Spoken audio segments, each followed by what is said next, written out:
오늘 말씀은 성전을 마치고 솔로몬이 그 모든 것을 행했던 것들을 순서대로 그렇게 기록하고 있어요. 첫 번째는 그 5장 1절에 있는 말씀에 보면 하나님의 전 곳간을 채우는 일부터 했다 이렇게 얘기를 합니다. 이 하나님의 전의 곳간에 채웠다라고 하는 것은 아마도 이 성전을 운영하는, 그러니까 운영비겠죠. 그러니까 지금 성전을 짓고 나서 그 성전을 운행하려면 이게 제사장과 또 레위인들과 또 그 안에 있는 모든 사람들이 그 안에서 제사를 드리는 일들을 하기 위해서 그들이 모든 것을 운영할 수 있는 운영비가 필요한 거예요. 그러니까 그거를 지금 하나님의 전 곳간에 두었더라 이렇게 얘기합니다. 이스라엘 백성들이 우리가 말라기에 있는 말씀에 보면은 10의 1조를 바치라 이렇게 얘기를 해요. 왜 그런 말을 했을까라고 하면은 이스라엘 백성들이 타락하면서 제일 먼저 일어났던 사건이 바로 이 제사를 소홀히 하는 거예요. 근데 이 제사를 소홀히 하는 거가 이제 악순환이죠. 그게 왜 그런 일이 벌어졌냐? 그들이 11조를 안 해요. 그러니까 11조를 안 하니까 제사장들과 이 성전에서 일을 하는 사람들이 또 그 제사를 드릴 수 있는 여유가 없는 거예요. 그러니까 또 여유가 없으니까 제사를 드릴 수가 없는 거예요. 그러니까 또 제사를 드리질 않아요. 그러니까 또 11조를 그들이 하질 않는 거죠. 그러니까 11조라고 하는 원래 이 정신 중에 하나가 뭐냐면 그들이 제사를 드리기 위한 그 제사장 또 레위인들을 위한 헌금이 바로 이 11조라는 거예요. 그것이 운영이 되지 않는 것 때문에 제사를 드리지 않고 또 제사를 드리지 않으니까 그들의 죄는 더 쌓이는 거고, 그리고 그 쌓이니까 어떻게 되냐면 이 나중에 신약에서 의인은 없나니 하나도 없다라는 말은 그 제사를 드리지 않는 그 마지막 그들의 그 말라기의 말씀 때문에 그들이 제사를 소홀히 했다라는 뜻과 같은 거예요. 그래서 지금 이 5장 1절에 은과 금과 모든 기구를 가져다가 하나님의 전 곳간에 두었더라, 이 말은 그들이 제사를 드리고 그 제사 드리는 모든 과정 하나하나를 운영하기 위한 운영비를 충분히 그들의 곳간에 쌓았다 이렇게 이야기를 하고 있는 겁니다. 그리고 솔로몬은 그 성전을 짓고 나서 두 번째 한 것이 2절에 있는 말씀이에요. 솔로몬이 여호와의 언약궤를 다윗성 곧 시온에서부터 메어 올리고자 하여 이렇게 있습니다. 그러니까 지금 우리가 잘 알고 있는 것처럼 다윗은 그 법궤를 예루살렘으로 가지고 왔어요. 근데 그 가지고 온 것을 장막에다가 둔 거죠. 이제 그 장막에 둔 거를 성전에다가 옮기는 이 일을 했다라고 이야기합니다. 근데 그 한 것이 오늘 보니까 먼저 모든 이스라엘의 장로들과 지파의 우두머리와 곧 이스라엘 자손의 족장들을 예루살렘에 소집했다 이렇게 얘기합니다. 이것은 단순하게 옮기는 이 과정이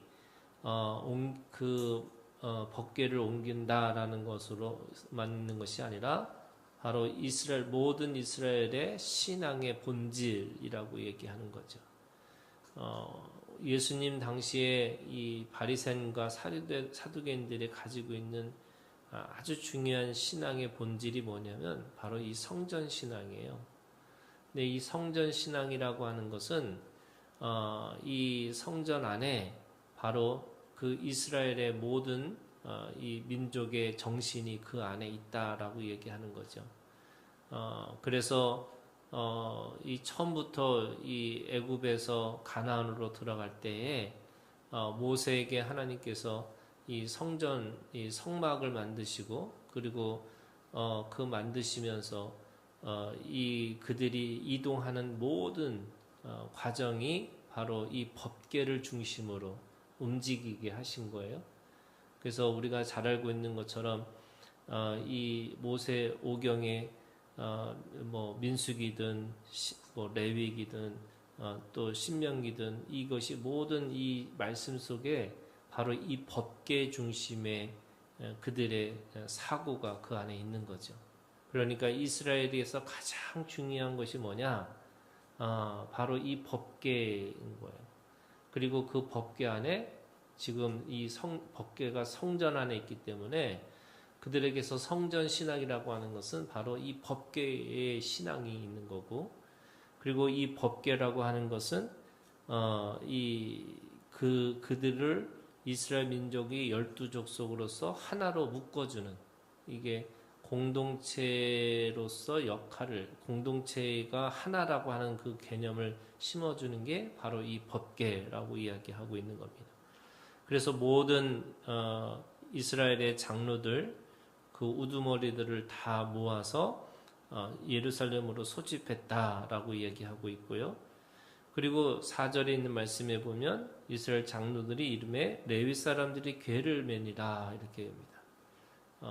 그 모든 이동 수단의 수단은 바로 레위 사람이 하는 거죠. 그 전에 다윗이 그것을 임의대로 또는 사람들이 보기에 좋은 곳으로 옮기다가 죽은 사건이 있었잖아요. 그러니까 그 모든 일들은 레위 사람들이 하는 거고, 또 5절에 있는 말씀에 보면 레위인 제사장들이 그것을 메고 올라가매, 그들이 매야 되는 거예요. 그리고 그걸 통해서 6절에 있는 말씀에 보니까 모아서 그들이 뭐 했냐면 그 앞에 모인 모든 이스라엘 회중이 궤 앞에서 양과 소로 제사를 드렸다 이렇게 얘기합니다. 그러니까 이 모든 것들이 절차대로 또 하나님의 거룩함을 지키는 이 모든 과정으로 이것을 했다라고 이야기를 하고 있는 거죠. 법궤는 어디를 가는 거냐면 지성소에 두는 거예요. 그게 7절에 있는 말씀에 제사장들이 여호와의 언약궤를 그 처소로 메어 드렸으니 곧 본전 지성소 그룹들의 날개 아래라. 이 그룹의 날개를 이미 만들었잖아요. 그리고 그 안에 두는 거죠. 이 지성소 안에 있는 그룹이라는 것은 우리가 잘 알고 것처럼 이것이 하나님의 시온 좌, 그러니까 하나님의 은혜의 은혜. 이 지성소라는 게 거룩함의 거룩의 장소란 뜻인데, 그 거룩함의 거룩은 어떻게 되어지는 거냐면 바로 하나님의 은혜의 은혜로. 그래서 예수님이 우리 가운데 오신 것을 바로 은혜 위에 은혜가 충만하더라 이러잖아요. 그러니까 은혜로 덮어지는 곳이 바로 하나님의 임재가 있는 곳이다 이렇게 말씀하고 있는 거죠.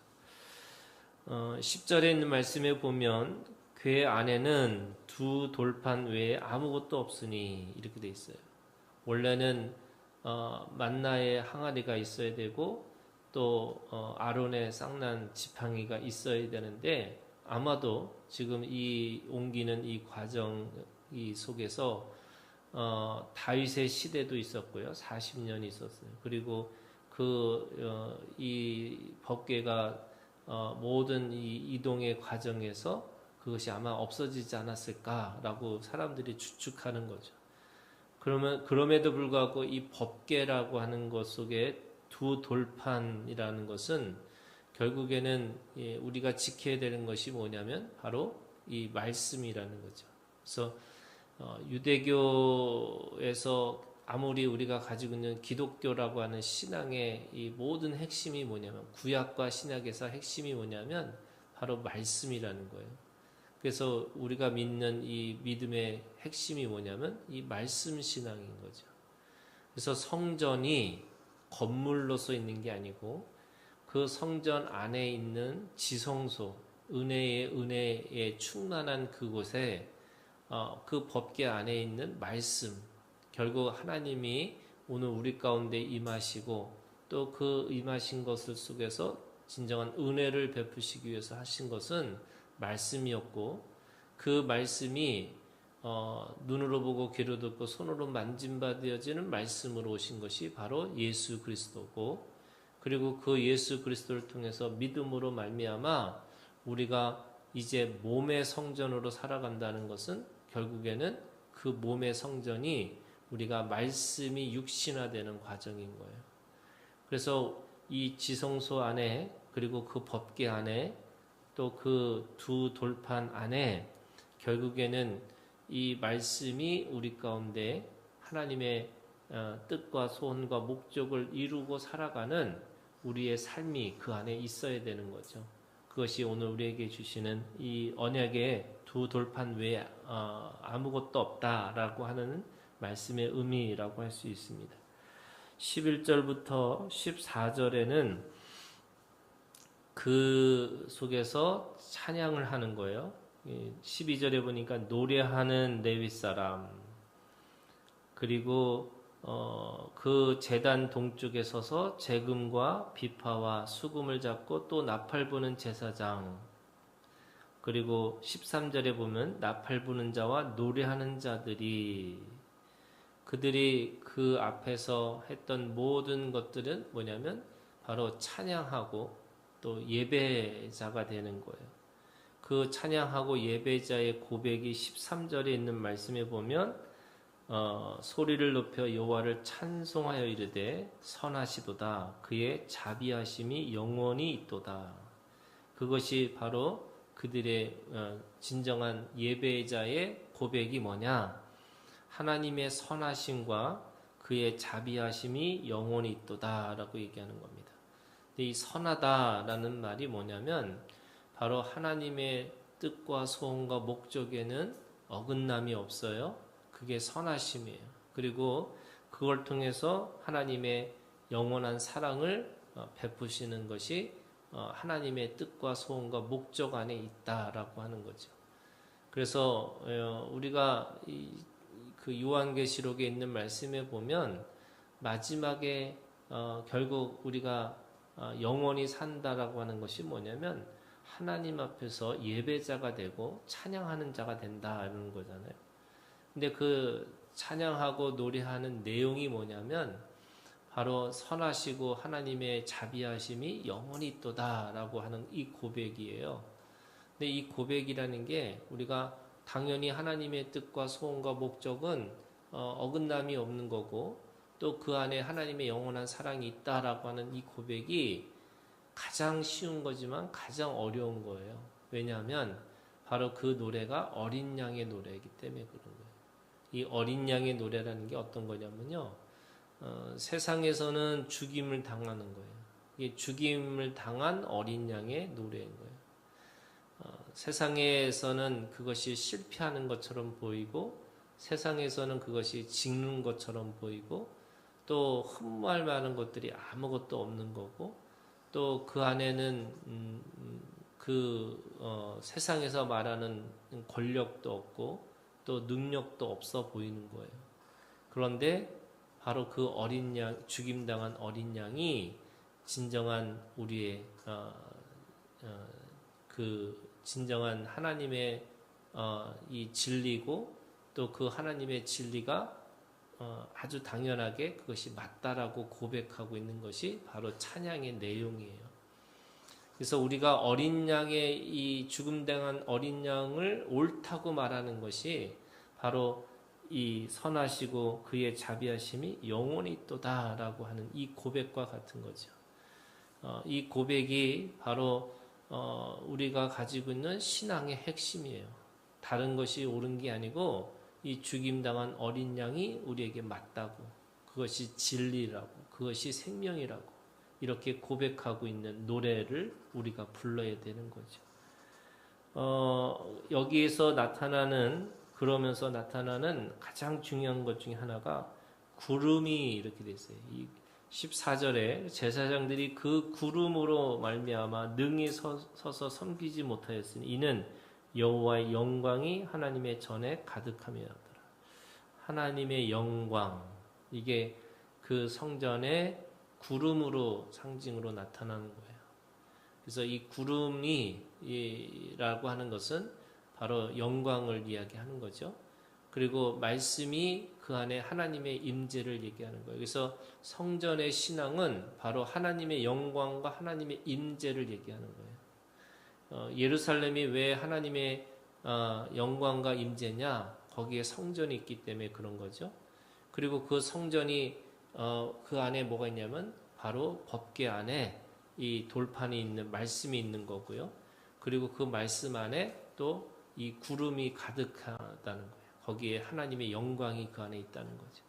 그래서 우리가 우리의 믿음이라는 게 이 영광과 하나님의 임재를 경험하고 살아가는 거고, 그 영광과 임재를 통하여서 우리가 하나님 앞에 노래하는 거죠. 선하시고 그 자비하심이 영원하도다. 그래서 오늘 우리가 가지고 있는 이 믿음은 오늘 이 건물을 통해서 얻어지는 이 성전 신앙이 오늘 우리가 몸의 성전을 통해서 우리 몸을 통해서 말씀이 실현되어지는 거고요. 또 우리를 통해서 하나님의 영광이 드러나는 거죠. 그걸 오늘 우리가 이 하나님의 몸의 성전으로 살아가는 모든 그리스도인들의 고백이고 노래인 거죠. 그리고 우리가 죽임당한 어린 양이 정말로 진리고 생명이고 그것이 온전한 길인 것을 우리가 깨닫고 그걸 고백하고 살아가는 것이 진정한 노래이고 찬양이다. 오늘도 그 믿음을 가지고 승리하는 우리가 되기를 주님의 이름으로 축원합니다.